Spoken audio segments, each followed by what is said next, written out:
Hello ladies and gentlemen, my name is Mercules and I'm here today bringing you a video detailing some of the effects of the 2.4.0 patch that went live yesterday, September the 8th. The main effect of the patch was the high impact sniper rifle nerf, so I spent a lot of time focusing on that and the sidearms. I did not get to test the universal remote or the Amobius. Those things will have to come later. But in the meantime, high impact sniper rifles went from doing 417 in the head and they are now doing 388 for critical shots, 156 for body shots. What that means is they can still super snipe, but only if the person is at 7 or less than 7 armor. Less than 7 armor. So 6 armor or less, you will still be able to super snipe them. That means almost never on a Titan, and it's a toss-up between hunters and warlocks. You may be able to kill some of them, you may not. You'll just have to see how it goes, but basically it's not going to be reliable. So that's the main effect of the snipers. I didn't notice the flinch differences. I didn't notice the aim assist differences. I'm sure they're there, but they're pretty minute. Moving on to sidearms, Dregs promise first. It now does 33 to the head, 27 to the body, which means it is capable of 2 bursting Guardians at 8 armor or less, as long as you hit all 6 headshots out of your 2 burst. That's almost never going to happen. The damage drop-off is really aggressive, and basically you have to be within shotgun range to do it, which means you're probably going to get killed before you can get off 2 burst.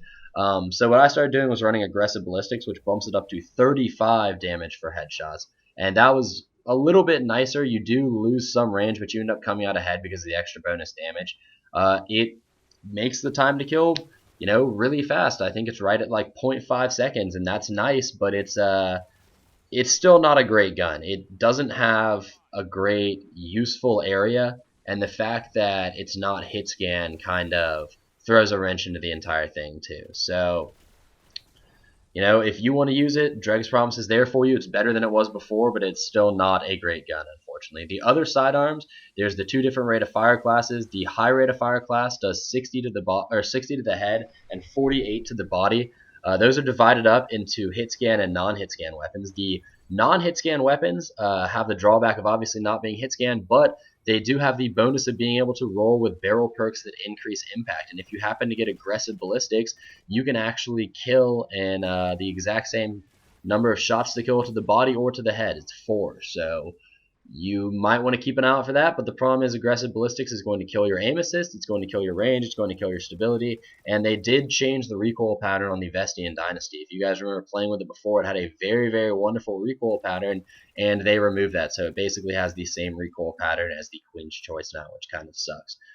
The other high rate of fire sidearms, there's not anything you can do to increase the impact, so you're going to end up sticking with their normal body and optimal times to kill. That's not a big deal. But the low rate of fire class now has the Crow's Eye and Havoc Pigeon, I believe, and the Crow's Eye can actually roll with Accurized Ballistics, which is what you'd look for. If you grab Accurized Ballistics, you can actually decrease the body shot time to kill just like you could with the Vestian Dynasty and Queen's Choice before.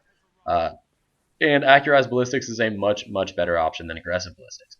So if I had to recommend one of these guns, I would probably recommend the Crow's Eye with Accurized Ballistics or Field Choke or Linear Compensator, any of the impact increasing barrel mods that are not aggressive ballistics. You'll be able to get a 0.7 second critical shot time to kill, 0.7 second body shot time to kill, which is pretty good.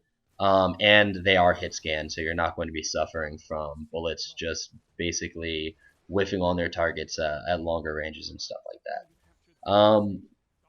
I believe that is it. The only other couple things I want to talk about were the Lyudmila. I actually tested the Lyudmila, and they shaved 1 frame off the burst delay in between bursts. So it does have a slightly faster time to kill now. It was, I believe, 0.8 seconds. Now it is 0.77 seconds. The body shot time to kill also drops down to 1.33 seconds. So it is faster. It's still in the good range in terms of how fast it can kill, but the problem is that it is pretty difficult to get 7 critical hits and 1 body shot out of those 2 bursts. It doesn't have a great recoil pattern on its own, so you'll need a really good roll. I recommend Headseeker. It makes it to where you have to hit 2 body shots and 6 critical hits instead of 1 and 7, which makes it a lot easier. And then the very last thing is the mid-impact auto rifles. That damage boost did not change their damage at all. It pushes the damage fall off out just a little bit farther, but that is basically it. So hopefully this video has been informative for you guys. I will get back to it next week and try to do some other videos about the other things, maybe universal remote or the Amobius, to figure out those numbers exactly. But in the meantime, guys, have a good weekend. Bye.